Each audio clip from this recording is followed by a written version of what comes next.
Mateus, capítulo 15, versículo 15. Mateus 15, 15. Se procurar em silêncio, acha mais rápido. É engraçado, em todo lugar que a gente fala, quando cita o versículo bíblico, sempre tem gente perguntando: o que ele falou mesmo? É Mateus quanto? 19? É 15. Depois do Gênesis,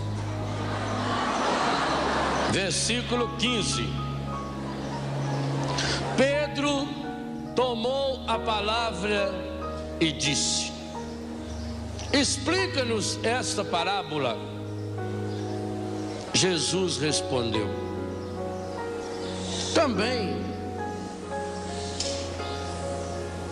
também vós ainda não entendeis? Não compreendeis que tudo que entra pela boca vai ao estômago e depois é evacuado na fossa? Mas o que sai da boca vem do coração, e isso é que torna impuro. É do coração que saem as más intenções, homicídios, adultérios, imoralidade sexual, roubos, falsos testemunhos, calúnias. Isso é que torna alguém impuro. Palavra da salvação. Veja que maravilha a tradução da Bíblia da CNBB. Sem dúvida nenhuma, hoje, uma das melhores traduções que nós católicos temos a graça de ter em mãos, até porque foi assumida pelas 7 editoras católicas. O contexto dessa passagem nos ensina muito a respeito da cura interior, de modo especial a cura das mágoas e dos ressentimentos, que é o que nós queremos experimentar e já estamos experienciando nesse acampamento. Espera um pouquinho, tem muita gente falando, andando e atrapalhando os outros.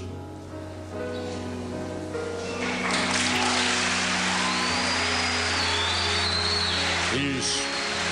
As coisas de Deus têm que ser levadas a sério. Quem chega atrasado fica de pé lá fora, esperando sentar depois, né? Chega atrasado, depois vem: dá licença, dá licença, dá licença, dá licença. Atrapalha os outros. Muito bem. Jesus ontem, recapitulando, Jesus ontem teve uma atitude violenta. O Evangelho nos dizia que Jesus fez um chicote. Ele não pegou um pedaço de vara que estava lá, ele fez. Demorou para fazer. Foi intencional. E ele entrou no templo com aquele chicote que ele tinha feito. Derrubou as mesas dos cambistas, gritou com os vendedores e expulsou. Por quê? O zelo por sua casa, pela casa do Pai, devora o seu coração. E nós deixávamos uma pergunta no ar ontem, no encerramento da nossa reflexão: por que será que Jesus agiu dessa forma? Por que será que Jesus agiu de modo tão violento? Por que será que o retrato de Jesus que nos aparecia naquele capítulo 2 de São João é um Jesus tão diferente daqueles que muitas e muitas vezes nós estamos acostumados a enxergar? Ora, se aquilo não foi um descontrole emocional, porque se tivesse dito que Jesus pegou uma vara que estava ali perto e deu uma batida, alguém podia dizer: foi um momento de fraqueza, foi um descontrole. Mas São João o homem que levou 60 anos para escrever o Evangelho, e que pensou e repensou em cada detalhe do Evangelho. Cada texto do Evangelho de São João tem uma riqueza profunda de detalhes. Ele não quis pura e simplesmente reproduzir o que os outros evangelistas tinham escrito, ao dizer para nós que Jesus fez Ele mesmo com a mão, teceu um chicote. Significa que Jesus estava muito consciente daquilo que Ele fez. E se com tamanha consciência Jesus, o Filho de Deus, no lugar mais importante para o seu povo, que era o templo, é capaz de ter uma atitude dessa, tem que ter uma causa muito séria. E qual é essa causa? A cura interior. É fabuloso quando nós entendemos que nem diante de doenças gravíssimas o Senhor teve atitudes tão sérias. E por que Ele teve essa atitude tão séria aqui? O capítulo 15 de Mateus nos ensina, porque ele está no mesmíssimo contexto de João capítulo 2, assim como Marcos capítulo 7, Lucas capítulo 6. São textos que se comparam, o contexto é o mesmo. E esse que nós acabamos de ler, a partir do versículo 15, é quando Pedro pede para ele: explica para nós essa parábola. Que parábola? Jesus estava dizendo: o ser humano pode comer o que bem entender. O que torna o ser humano impuro não é aquilo que ele come. Por quê? Porque os fariseus viviam da aparência. O capítulo 15 começa a dizer que os fariseus e os escribas dirigiram-se a Jesus, versículo 1 e 2, perguntando: por que os seus discípulos desobedecem às tradições dos antigos? Por que não lavam as mãos quando vão comer? Eles estavam preocupados com normas aparentes. Jesus disse: isso não tem importância, porque o que você come entra pela boca. E olha o realismo da tradução da Bíblia da CNBB. Tanto que quando eu li, muitos de vocês fizeram um ar de riso, achando que a tradução era minha. Não foi? Eu também sei ler alguns pensamentos, mas não é minha não. O que eu li é a tradução ipsis literis, do jeito que está escrito aqui na tradução da Bíblia CNBB. Tudo que entra pela boca vai ao estômago e depois é evacuado na fossa. Quer tradução mais explícita? Eu não vou dar também, nem tanto. Vai lá no dicionário e olha o que é evacuar. Fazer cocô. Comeu, entrou na boca, vai embora. Por isso que quando a gente come uma coisa estragada, mas o que contamina o ser humano não é aquilo que está na aparência, é aquilo que vem do coração. Interessante, os discípulos chegaram para Jesus e falaram assim: soube, versículo 12, é bonito. Sabes que os fariseus ficaram indignados ao ouvir suas palavras? O senhor soube que os fariseus ficaram muito chateados com o Senhor? Jesus respondeu: qual é a profissão do Pai? Toda planta que não foi plantada pelo meu Pai será arrancada. Deixai-os. São cegos guiando cegos. Ora, se um cego guia outro cego, os dois caem no buraco. E aí que Pedro falou: Senhor, se a coisa é tão séria assim, então nos ensina, nos explica essa parábola. Aí nós entendemos por que Jesus foi tão violento. Por que que ele tem atitudes tão determinadas? Fez o chicote, derrubou as mesas, brigou, gritou, espalhou pelo chão as coisas, porque trata-se de salvar o ser humano. A cura interior não é um momento, e o Padre Jonas deixou isso bem claro hoje de manhã, não é um momento de emocionalismo barato. Ai, eu fiquei tão emocionado, ai, aquilo me tocou muito. A cura interior é uma oração de rebeldia, é uma oração de recusa, de rebeldia e recusa às ciladas do encardido. Por quê? Porque nós víamos na missa de ontem à noite, ele é o pai da mentira, ele é o senhor da inveja, ele é o autor do pecado, ele é o derrotado dos derrotados. Por quê? Pela inveja que ele tem do ser humano, ele quer jogar o ser humano no buraco.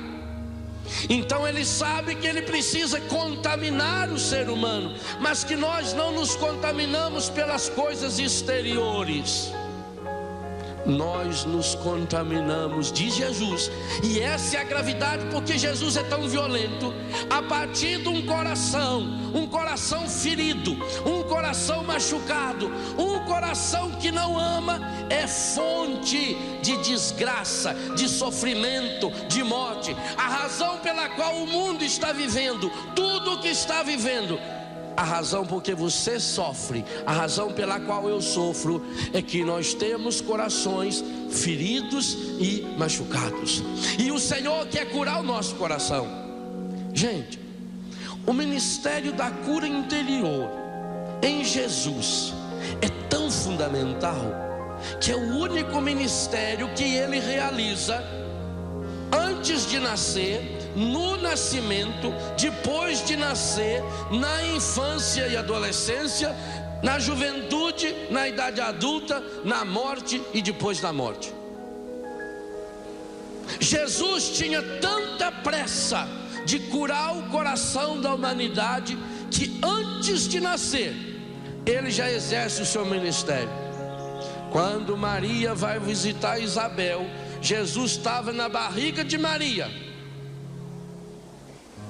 Quando Maria chega na casa de Isabel, Isabel com toda a tristeza da sua vida, Isabel era senhora estéril, Isabel carregou anos e anos e anos de mágoas e ressentimentos, até mesmo contra Deus, porque não podia ter um filho. Mas essa criança que iria nos convidar ao arrependimento, é essa criança que hoje de manhã, na boca do Padre Jonas, nos convidava ao arrependimento. Essa criança não poderia nascer com mágoas, essa criança não poderia herdar da mãe os ressentimentos, pois Jesus Cristo, da barriga da mãe, ele cura João Batista na barriga da mãe dele.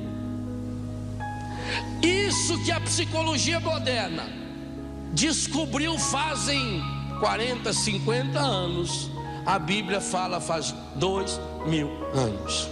2000 anos.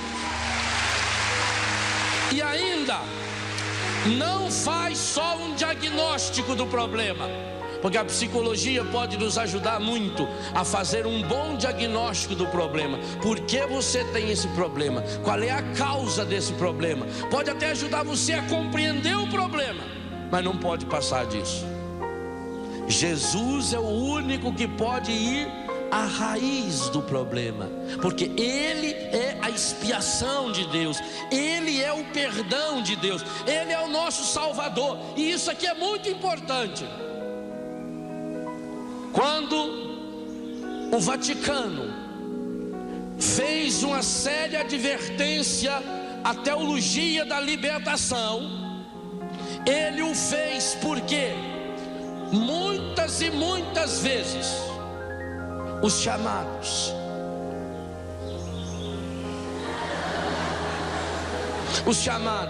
teólogos da libertação estavam apresentando um Jesus Cristo puramente libertador social, e a igreja foi severa e disse: isso está errado.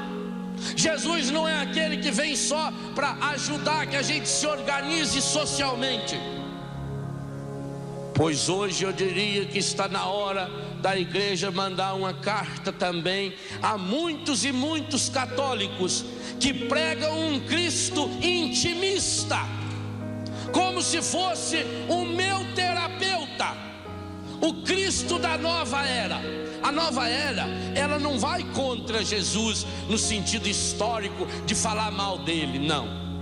A nova era quer mostrar um Jesus da era de Aquários. E quem é esse Jesus da era de Aquários?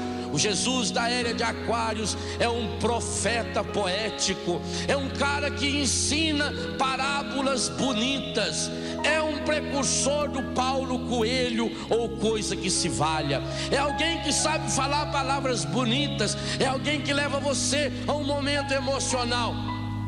Esse não é o Jesus Cristo apresentado no Evangelho. Esse não é o Jesus Cristo da cura interior. O Jesus Cristo da cura interior não é o Jesus Cristo da autoajuda.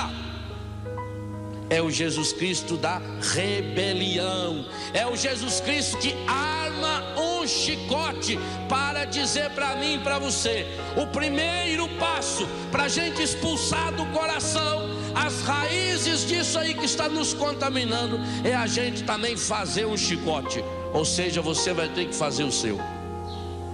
Ah, como era dolorido quando a mãe mandava a gente ir no mato arrumar um galho de pitangueira para a gente mesmo poder apanhar.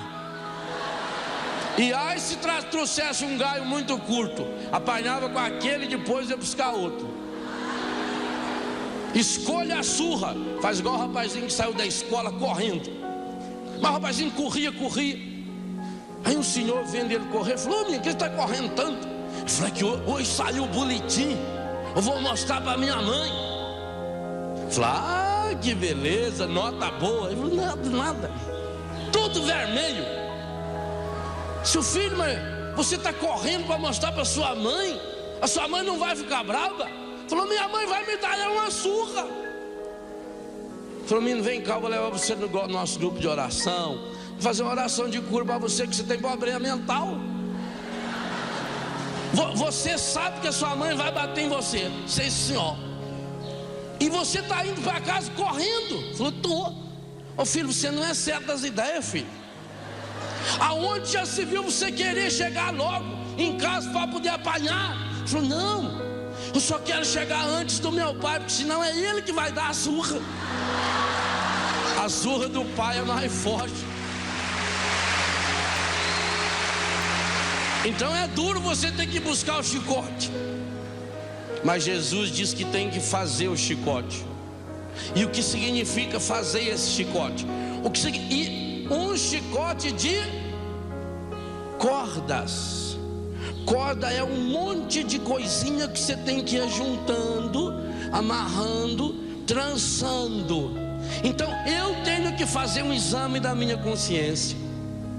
Eu tenho que amar esse chicote. Eu tenho que descobrir onde estão as minhas áreas fracas, aonde que eu sou limitado, em que áreas eu percebo a minha fraqueza. Porque quantas e quantas vezes, quando nós falamos em santidade, a pessoa logo pensa: não, para ser santo a gente tem que ir morar num mosteiro, para ser santo a gente tem que morar num Carmelo, para ser santo a gente tem que sair do mundo. Por que a gente escuta tanto essa expressão? Quando eu estava no mundo, é preciso sair do mundo. Porque no dia a dia a gente já descobre uma coisa: é muito fácil você ser santo sozinho.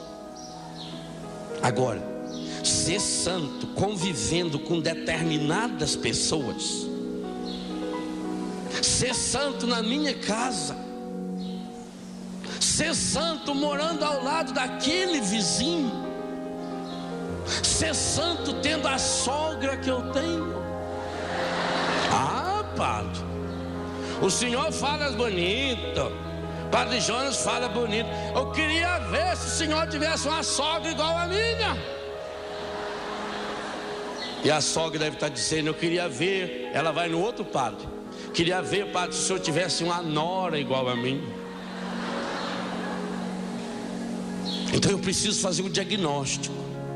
Quais as áreas da minha vida que eu sou fraco? Isso é duro. Por que os fariseus ficaram brabinhos com Jesus? Porque tem que tirar a máscara, porque tem que reconhecer. O arrependimento, esse primeiro passo da cura interior, ele é muito dolorido. Não é fácil. Gente, essa frase a gente tinha que escrever e espalhar. Eu queria que fizessem camisetas escrito: não é fácil. Cartazes escrevendo: não é fácil. Eu tenho muito medo, desde que Deus me chamou ao ministério de cura interior, e fazem muitos anos. Só na escrita já tem 12 ou 13 anos que eu venho escrevendo livros sobre cura interior.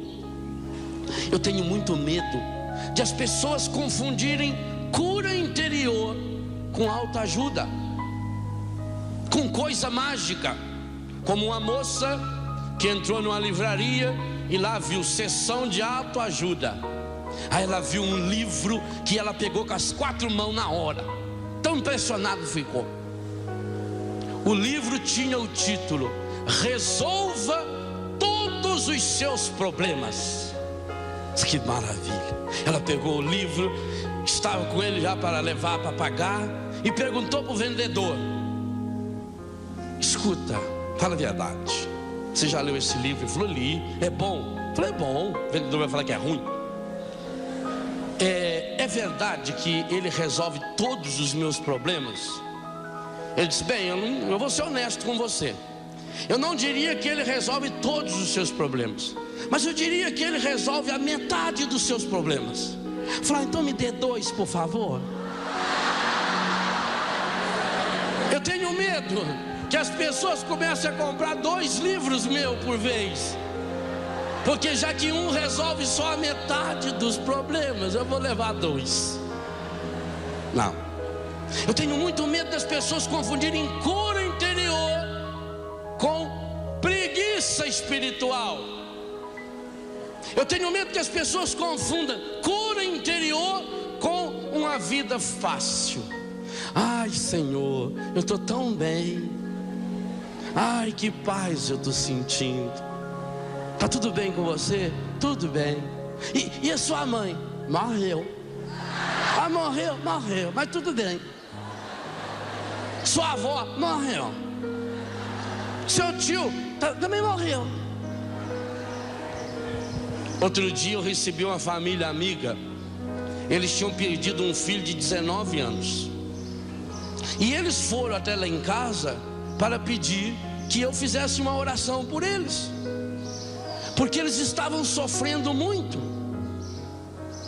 E nós levamos mais de 2 horas conversando, eu tentando mostrar para eles, se eu fosse fazer uma oração, eu ia pedir a Deus que eles sofressem mais. Estou errado? Gente, um pai e uma mãe que perde um filho de 19 anos de idade e não quer sentir nada, quer tomar remédio. Hoje nós não aprendemos a trabalhar os sentimentos, e aqui está um problema muito sério. Sabe por quê? A única coisa que revela quem você é, de fato, são os seus sentimentos. As minhas ideias não refletem o que eu sou. Eu posso estar falando convictamente de ideias que eu li num livro. Eu leio bem no livro, eu estudo. Não tem esses políticos que têm assessoria de imprensa? Eles tem gente que prepara o texto para eles, eles dão uma olhada ali, uma facilidade de memorizar e pronto. Eu posso fazer longos discursos, mas eu não estou mostrando quem eu sou. São ideias de outras pessoas que eu li e decorei. Agora meus sentimentos não. Quando eu tenho a graça de revelar os meus sentimentos, então eu estou mostrando quem eu sou.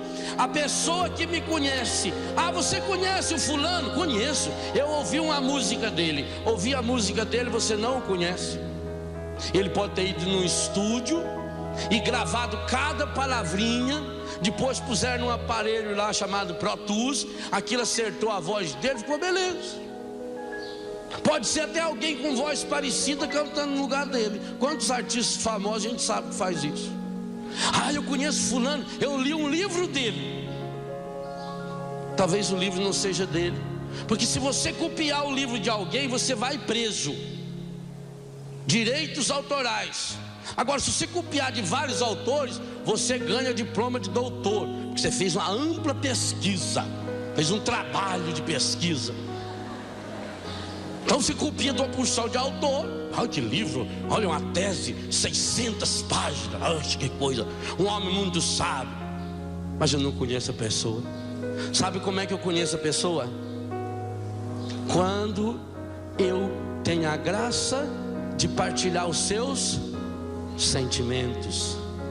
Porque no sentimento a gente não tem como fingir. É por isso que a mulher diz assim: padre, meu marido, ele é terrível, padre.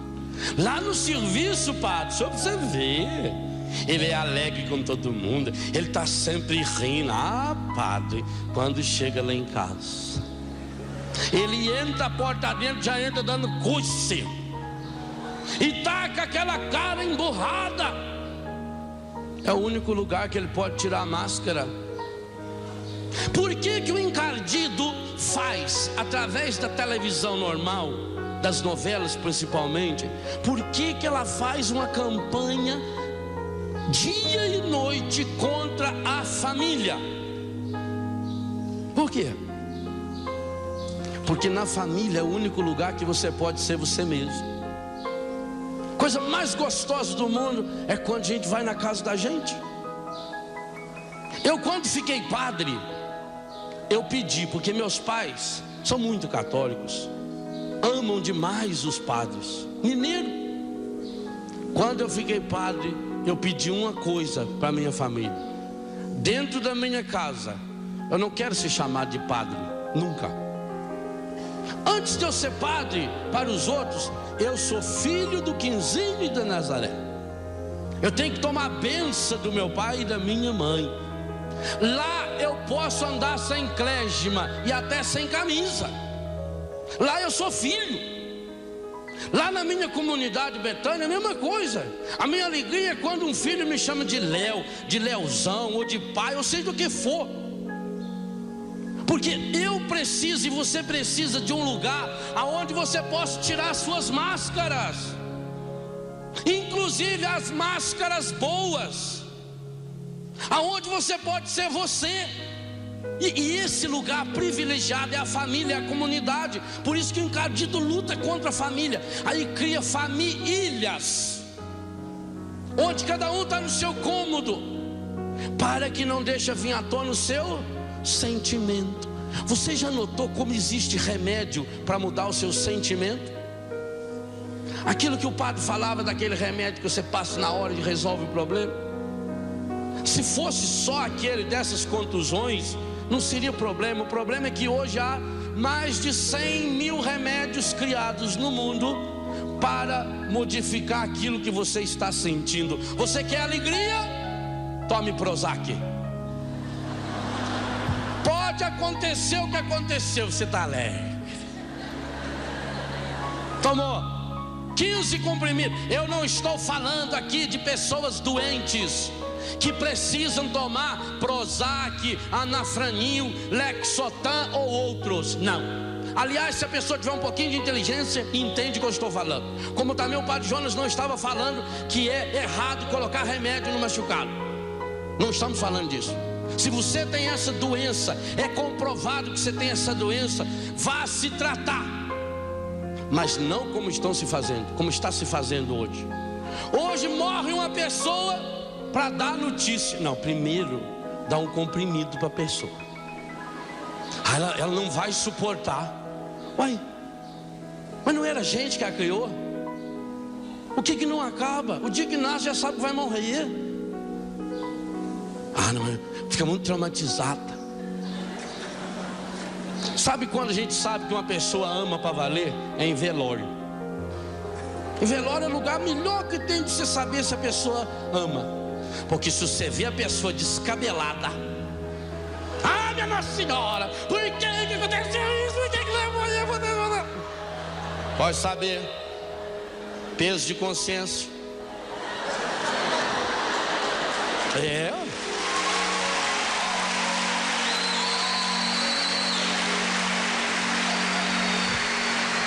Aí você vê que você tem fé.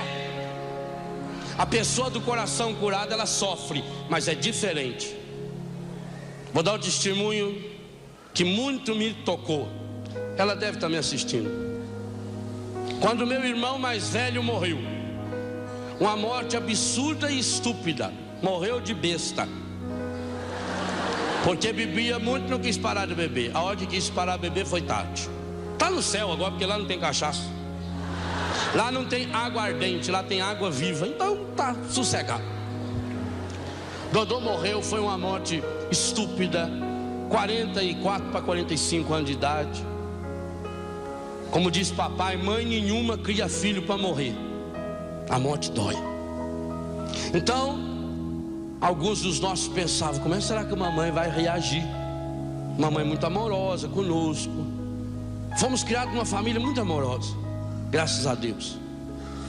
Alguns falavam: bom, quem sabe, bom, como a capela fica do lado da Santa Casa, se for preciso chama um médico, porque a dona Helena não vai aguentar. Levamos o corpo. Umas 4:30 da manhã cheguei em Itajubá, telefonei, trouxeram mamãe. Eu fui buscar ela e papai na porta da capela, claro que chorando. Seguraram no meu braço e fomos. Mamãe chegou do lado do caixão, deu um beijo na testa do Dodô. Aquele silêncio. Dona Nazaré enfiou a mão no bolso, tirou o terço e começou: creio em Deus Pai Todo-Poderoso, Criador do céu e da terra. Entende o que é coração curado? É isso. É na hora do sofrimento. Ali eu descobri mais ainda a mãe que eu tinha. Isso é sentir. A fé é sentimento, é emoção. Mas não é aquela emoção descabelada desse povo que em vida não escreve um bilhete pro outro, e depois que morre vai atrás dessas antas que tem por aí para ver se manda alguma carta psicografada pra pessoa. É burro. Porque veja, se o sujeito não sabe nem o endereço da casa dele para mandar a carta, como é que você sai daqui? Você vai lá em Uberaba, em Berlândia, não sei aonde. O sujeito em vida nunca foi lá na Uberaba, na Berlândia, não sei aonde. Depois de morto, como é que ele acha aquele endereço? Não é burro? Manda um e-mail, telefona, liga pro celular, vai lá no banheiro e escreve com o batom: é eu. Agora vai lá, tá mandando dizer que tá bem, viu? Que tá tranquilo. Ai, que tem gente que é besta e tem gente que gosta de ser besta. Como é que você viveu a sua vida? Então, o encadido quer destruir nossos relacionamentos. Por quê? Porque, e aqui está a seriedade da coisa. Jesus não ia pegar chicote só por isso. Jesus não é só um psicólogozinho, não. Jesus não vem ensinar uma terapia de autoajuda. Jesus é Salvador. E quando Ele fala da necessidade da cura interior, Ele está falando, e Ele está nascendo e morrendo por isso. Por quê? Porque a pessoa, e gravem bem essa frase, a pessoa que não permitiu que o Espírito Santo de Deus cure o seu coração, essa pessoa já comprou um ingresso carimbado de primeira classe para o inferno. Isso é muito grave. E quem falou isso foi Jesus. Em todas as listas de pecado, como essa que nós acabamos de ler de Mateus 15, Marcos capítulo 7, Lucas capítulo 6, Gálatas capítulo 5, Efésios capítulo 4, 1 Coríntios 3, 5 e tantos outros textos. A carta de Tito inteiro, 1 e 2 de Pedro inteiro, 1 de São João inteira. Em todas elas há uma certeza: quem não ama vai para o inferno. Está escrito. Você não ama? Eu sinto em dizer para você, mas nós não vamos se encontrar no céu. Quem não ama vai para o inferno. Não só vai para o inferno, já começa a criá-lo aqui. Por isso, gente, olha o que Jesus falou, João capítulo 13, versículo 34 e 35. Isso está no meu livrinho Cura Interior. João 13, 34 e 35. Nisto saberá o mundo que vocês são meus, se viverem o amor. Qual é a carteira de identidade do cristão? Amor. E amar quem? A Deus sobre todas as coisas, com toda a tua força, com todo o teu pensamento, com todas as tuas emoções, com todo o teu sentimento, com todo o teu corpo, e ao próximo como a ti mesmo. Agora responda com toda sinceridade: você consegue fazer isso? Talvez a gente vai ter que fazer igual aquele aluno. O professor chegou com a pilha de prova e só nota 0, 1, 2. Ele falou: eu fico impressionado em ver uma turma de burro na minha frente. O que adianta eu falar, explica, vocês são burros. E o pior é que vocês são burros, mas vocês não assumem que são burros. Os alunos tudo. Eu estou falando para o bem de vocês. Deixa de ser burro. Ao menos pelo amor de Deus, assumam que são burros. Mas eu quero ver se vocês têm coragem, disse o professor. O aluno aqui, que realmente reconhecer que é burro, fica de pé. Diz tudo sentadinho. O aluno que se reconhecer burro, faz favor, fica de pé. Vocês são burros e não aceitam que são burros? Quem é burro aqui fica de pé. Genésio se levantou. O professor falou: muito bem, Genésio. Ao menos você reconheceu que é burro. Genésio, meu filho, o que levou você a reconhecer que é burro? Ele falou: dó. Dó? Falou: eu não acho que eu sou burro não, mas eu fiquei com dó de ver o senhor sozinho em pé aí. Aí eu levantei.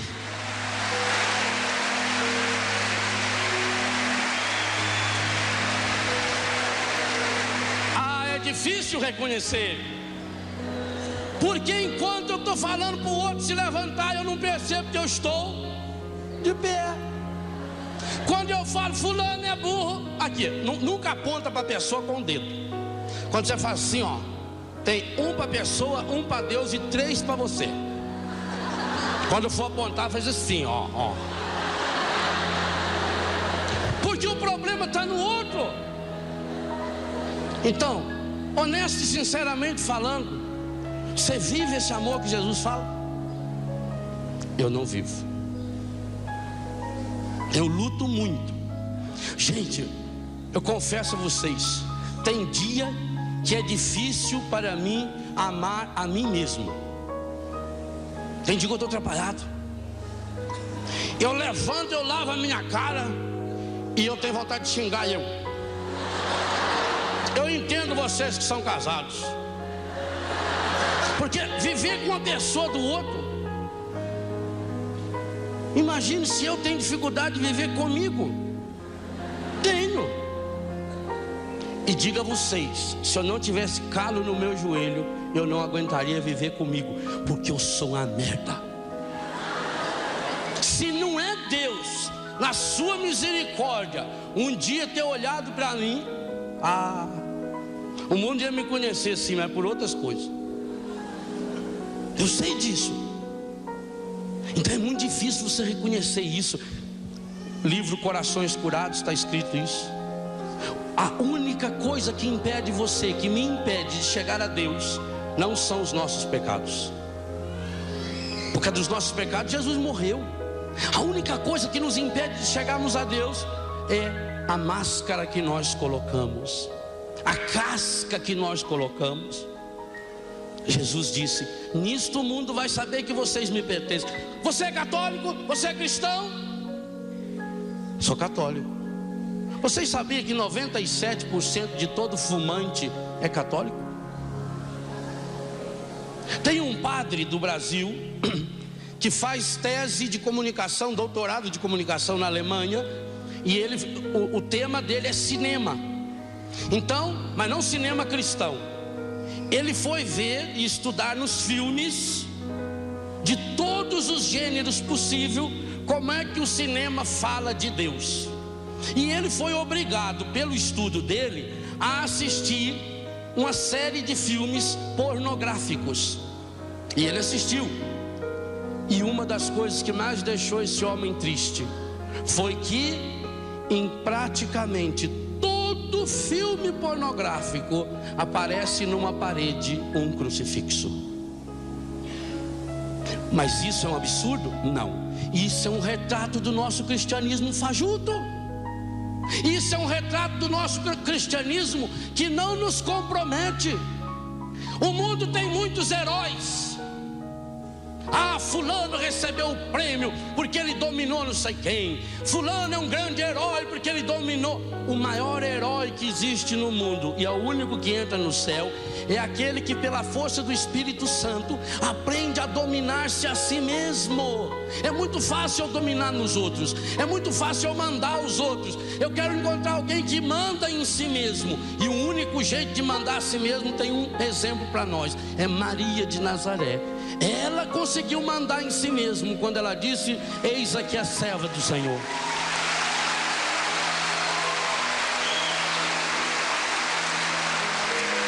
E por isso, o encontro de Deus com Maria e o encontro de Deus com Eva é completamente diferente. O encontro de Deus com Eva foi num paraíso, num lugar maravilhoso. O encontro de Deus com Maria foi numa casinha simples e pobre de Nazaré, de uma menina que estava fazendo os preparativos para o seu casamento. Eva tinha cometido o pecado. Quando Deus dá a chance de Eva voltar do pecado, ela inventa uma desculpa. Maria não tinha pecado, mas falou para Deus que ela era fraca. Como é que isso vai fazer, Senhor? Eu não sei como. Eu não conheço homem algum. Eu sou muito fraca, Senhor. E aí Deus então achou a porta aberta para mudar a história da humanidade, porque achou um coração que foi exatamente o contrário do coração de Adão e Eva, embora os três tenham sido concebidos sem pecado. Adão e Eva também foram concebidos sem pecado. Maria na obediência: eis aqui a serva do Senhor, faça-se em mim segundo a sua palavra. Não segundo a palavra da serpente, porque serpente não fala. Não segundo as desculpas que o mundo me ensinou. Segundo a sua palavra. Se você quer ser feliz do jeito de Maria, você tem que aprender a obedecer do jeito de Maria. Não tem outro jeito. Agora, isso não é fácil. Cura interior não é fácil. Cura interior é muito difícil. Cura interior é um processo de uma vida inteira. Cura interior é cair e levantar, mas é saber para onde vai. Para chegar à graça da cura interior, é preciso, em primeiro lugar, querer. E em segundo lugar, revestir-se dessa força de Deus. Por isso que, por si só, você não consegue. Padre, eu queria perdoar, não consigo. E não consegue mesmo? E ainda tem um detalhe: às vezes que você ou eu conseguimos perdoar, não é perdão, é desculpa. Por quê? eu consigo perdoar se a pessoa reconheceu os seus erros, se a pessoa reconheceu sua fraqueza, se a pessoa pediu muitas desculpas. Então eu, num excesso de bondade, eu desculpo, mas deixo bem claro que isso não se repita. Isso não é perdão? Perdoar é dar-se a quem não merece. É fácil isso? Mais do que isso, perdoar é dar-se a quem não merece, acha que merece e ainda me ofende. É fácil? Pois perdoar é mais do que isso. É dar-se a quem não merece, acha que merece, me ofende e ainda fala mal de mim para os outros. É fácil? Só tem um jeito de perdoar: deixando seu coração ser revestido pela ternura e pela misericórdia do coração de Jesus. Esse é o segredo da cura interior, o primeiro passo para a cura interior. Mas para que isso aconteça, eu preciso saber onde eu quero chegar. E por isso não pode ser fraco. Você já viu na televisão, quando mostra aqueles peixes, quando eles começam a nadar rio acima para se reproduzir? Peixe fraco não se reproduz. Para se reproduzir, e reproduzir muito, porque cada peixe consegue reproduzir milhares de outros peixes, é preciso ter a coragem de nadar contra a corrente.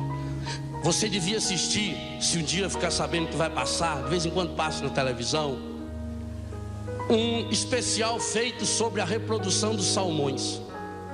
O salmão é um peixe que vive no mar, mas ele nasce na água gelada do rio. Lá onde as geleiras vão se derretendo, então forma aquele lago gelado. É ali que o salmão se reproduz. E depois, quando ele cresce, ele começa a descer pelo rio, aquelas pirambeiras enormes, aquelas cachoeiras, até chegar no mar. E ele vive no mar. Ele vive 3 anos e meio, 4 anos em média. Com essa idade, está chegando o fim da vida dele. E o final da vida dele é a hora da reprodução.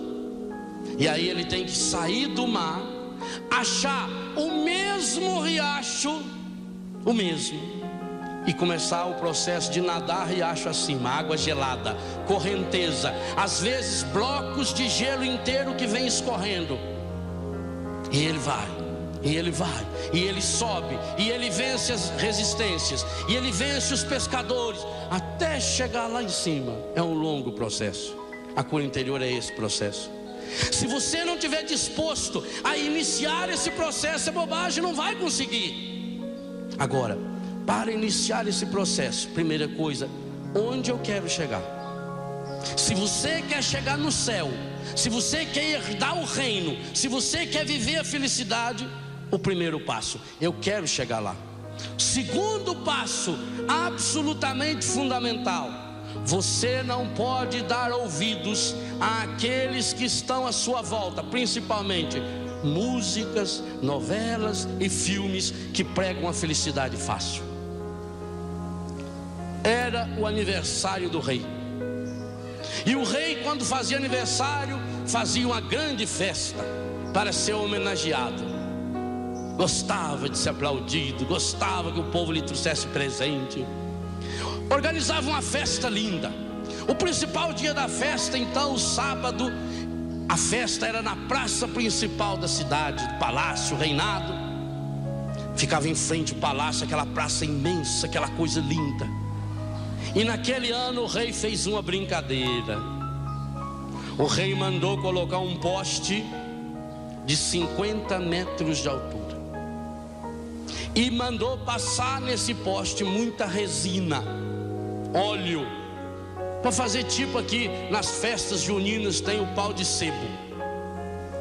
Mas ele fez um enorme, 50 metros, e chamuscou aquilo ficou até o mosquito que batia nele escorregava, não grudava nada.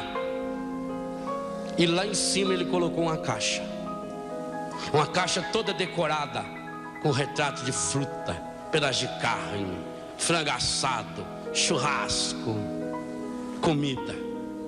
E lá dentro 2 vale-brindes. Um valia alimentação para a família durante 1 ano no supermercado. No outro, um vale-brinde com um pote de ouro no valor de R$1 milhão. Estava lá em cima. Imagine aquele povo quando começou a olhar aquele poste lá em cima, aquela caixa, aquelas retratos de comida. E aí começou a luta para subir. E vinha um e tentava subir, mas era muito liso. A pessoa começava a subir e os colegas começavam a gritar: sobe, sobe, sobe, sobe, sobe. E ele começava a subir e caía. Aí vinha outro. Aí teve um sujeito que pegou o celular e mandou chamar o maior alpinista daquele país, o homem que já tinha subido a torre do World Trade Center antes daquele probleminha que aconteceu lá. O homem que já tinha escalado o Everest. Ele ainda tinha o título de alpinista urbano. Ele subia nas paredes daqueles postes, daqueles prédios. A chegada dele foi solene, carro de bombeiro tocando e ele lá em cima, aquela fortaleza, músculos. O ombro dele emendava assim na nuca, aquele negócio, ó. Cara, era ele com a roupa especial, estava com o suspensório que às vezes o Brás usa para tocar saxofone, suspensório desse, um negócio no joelho, uma peseira, tudo, todo mundo aplaudindo. Preciso de um momento de silêncio para me concentrar. Concentrou, olhou o poste, difícil, mas não é impossível. Começou, abraçou o poste, aquele braço, aquelas músculos. E o povo sobe, sobe, sobe, sobe, sobe. E ele começou.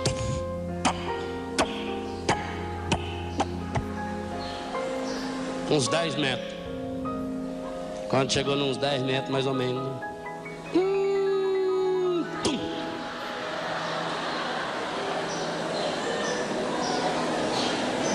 falei, mais difícil que eu pensava. Mas na vida a gente tem que levantar quando cai. Vou me concentrar melhor.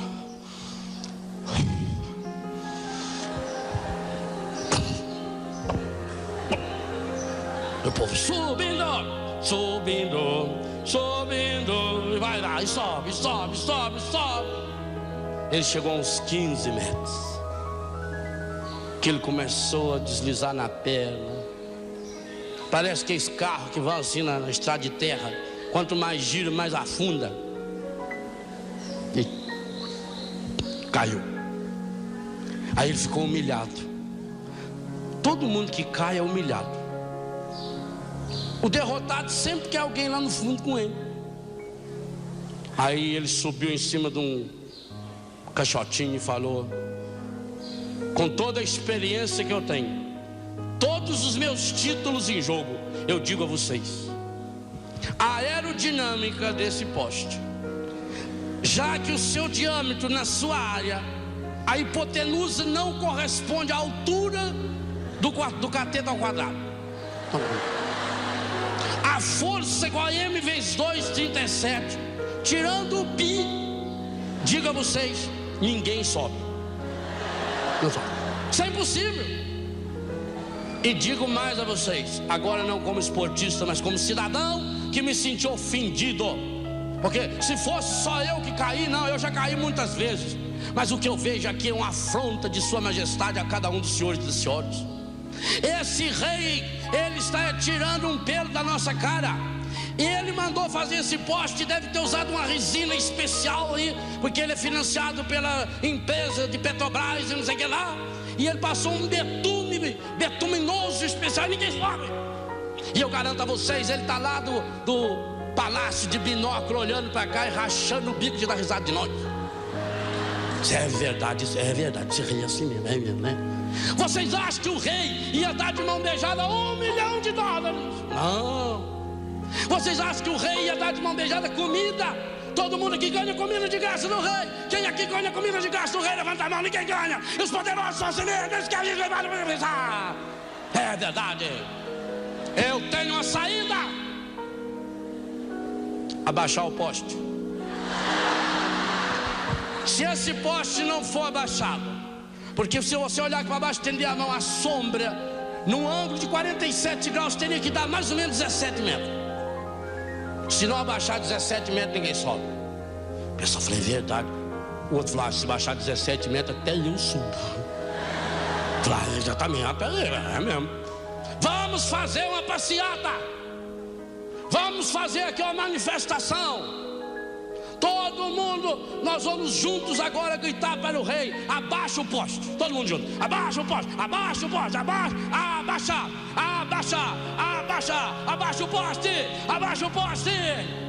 E apareceu o quarto falante vendendo algodão doce: abaixa o poste, vou abaixar o poste aí. Estava naquele burburinho que é a badena, quando chegou um rapazinho mineirinho, magrinho, cheinho, rapazinho bem magrinho, calção assim, cor de abóbora, sem camisa, que dava de ver o raio-x completo aqui assim. Descalço, aquela unha sem cortar. Rapazinho olhou no poste, trançou a perna, parecia uma lagartixa. E começou, e o povo: desce, desce, ninguém consegue, abaixou, abaixou. E ele subiu uns 15 metros, caiu. Estão falando, meu filho, mas no que ele caiu de bruço, assim, naquela areia. Aqui deu uma esfolada, sujou tudo, que já estava com aquele betume. Ele foi passar a mão assim para tirar a areia, percebeu que estava áspero. A gente pensou, baixou de novo, sujou bem a mão na areia, fez um bife parmejana, passou a areia assim tudo, e começou a subir. A areia ajudava, carcava aquela pequena unha assim no poste. E o povo gritando: abaixa, desce, não consegue, não consegue, não consegue, não consegue. O menino tá. E o povo calou a boca quando viu o rapazinho segurando aquela caixa. Ele não conseguiu segurar a caixa porque já tinha um pouco de comida lá dentro. A caixa caiu, ele chegou no chão mais rápido que a caixa. Pegou aquela caixa cheia de fruta, cheia de comida, pôs nas costas e ó, no meio do pé, foi embora. Aí o povo, aquele homem falou: possessor, eu preciso conhecer esse rapazinho. Esse rapazinho, ele tem técnicas que eu, em todos os meus anos de estudos e aprofundamentos, que eu não sei, o alpinismo mundial não descobriu. Ele deve ter descoberto um ângulo que faz a pressão sobre a hipotenusa do poste, que é o diâmetro. Esse rapaz é fantástico. O ângulo do joelho dele, eu observei, é diferente, o jeito dele é diferente. A inclinação do pescoço dele para cima, parece que o queixo dele vai ajudando a subir. Eu preciso conhecer esse rapazinho. Aí já mandaram chamar um automóvel, muito chique. Puseram ele dentro do automóvel. E aí foi. O rapazinho morava numa favela. Quando chegou lá na favela, já notou que era a casa do rapazinho, porque já tinha uma festa. Pobre é uma beleza, né? Pobre ganha as coisas, já faz festa. Já veio vizinho, já veio tio, já tinha um sanfoneiro tocando. Um já tá comendo um pedaço de leitoa, o outro tava lá com um pedaço de frango, assim, um pé de frango chupando. Ah, beleza. E vai limpando a mão pro caçar fora, pra festa fora, né? Que é a festa. Aí ele chegou lá e falou: queria conversar com o pai do garoto prodígio. Você não é prodígio não, é Vademar o nome dele. É o pai dele. Queria falar com o pai do seu Vademar. Aí ficou lá, sujeito com aquele calçãozão assim. Tá lá o Vademar? O calçãozão, sujeito sossegado e comendo carne. Falou: o senhor é o pai do rapazinho? Eu falei: é eu mesmo. Eu fiquei impressionado. Eu nunca vi uma coisa dessa. Eu sou alpinista. Eu já vi o senhor na televisão. O senhor sobe lá as ladeiras, eu vi o senhor lá. Parabéns. Então eu fiquei impressionado a técnica do seu filho. E eu vim aqui, eu quero pagar uma bolsa de estudo, eu quero ajudar esse moleque, eu quero descobrir qual é o segredo que levou esse menino a subir daquele jeito naquele poste. Falou, homem, o segredo é 2. Primeiro, fome. É a primeira refeição que nós temos aqui em casa hoje. O senhor já viu uma pessoa com fome? Quando esse rapazinho viu que tinha comida lá dentro, meu filho, não tem o que segura ele. Sim, mas tá bem que ele tinha fome, mas e aquela pressão popular? Eram milhares de pessoas dizendo para ele: desiste, desiste, desiste. O que levou esse rapazinho a não dar ouvidos à multidão? Ele falou: e aí é o segundo segredo. Esse rapazinho teve a graça de Deus Nosso Senhor de ter nascido surdo. A cura interior exige 2 coisas. Primeiro, fome. O dia que a sua fome de Deus for maior do que qualquer outra fome, fome de comida, fome de dinheiro, fome de bem-estar, fome de aplauso, fome de sucesso, fome de trabalho, fome, qualquer outra fome. O dia que a sua fome de Deus for maior do que todas as outras fomes que há no seu coração, você chega lá em cima, com a graça dele, também tornar-se uma pessoa surda, como Maria, que guardava as coisas no seu coração. Surdo a todo o burburinho que o mundo nos faz, surdo a essas novelas, a essas músicas, surdo aos discursos da nova era que pregam uma felicidade fácil, dizendo que é muito fácil você conseguir as coisas, que a felicidade é fácil. É preciso fechar o ouvido a esses barulhos que há no mundo. É preciso ter uma fome esganada de encontrar-se com Deus. E quando nós conseguimos isso, então é certo que nós demos o primeiro passo para que Deus realize em nós aquilo que Ele quer realizar. Porque Deus criou a mim e a você para quê? Para que a gente seja feliz. Agora, não é fácil. Fácil é ir para o inferno. Porque para ir para o inferno o caminho é largo. E para ir para o céu é estreito e é subida. É estreito e é subida. E é cheio de pedra. Mas é possível chegar lá. Vamos tentar pedir essa graça. Alguém chama, Ele me ama e me conduz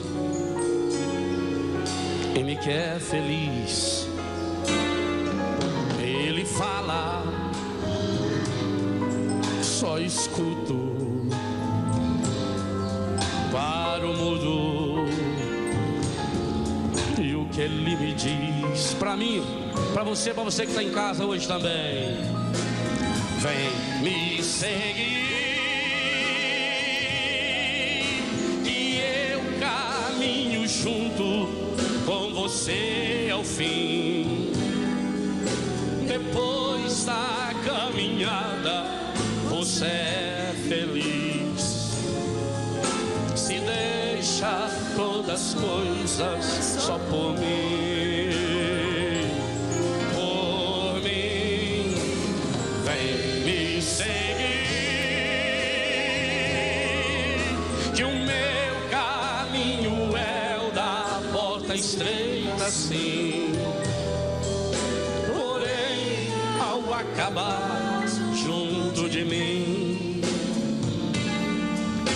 você vai entender porque é bom servir. A cura interior é um processo. É preciso ter essa coragem de subir esse caminho estreito. E como é processo, cada dia eu preciso aprender a dizer sim para Deus. Ele quer uma resposta quando? Todo todo dia de você, meu irmão. É difícil a caminhada e por isso Ele lhe estende a mão e diz: vem me seguir, que eu caminho junto com você ao fim. Depois da caminhada você é feliz, se deixa todas as coisas só por mim, por mim. Vem me seguir, que o meu caminho é o da porta estreita, sim. Porém, ao acabar junto de mim, você vai entender porque é bom servir. O único jeito de entender essa felicidade. E aqui nós temos a grande definição, Pai, de cura interior. Cura interior é seguir Jesus. Ser um homem ou uma mulher do coração curado é ter a coragem de segui-lo, de acolher esse convite que Ele nos faz. Mas acontece, Pai, que nós somos fracos demais.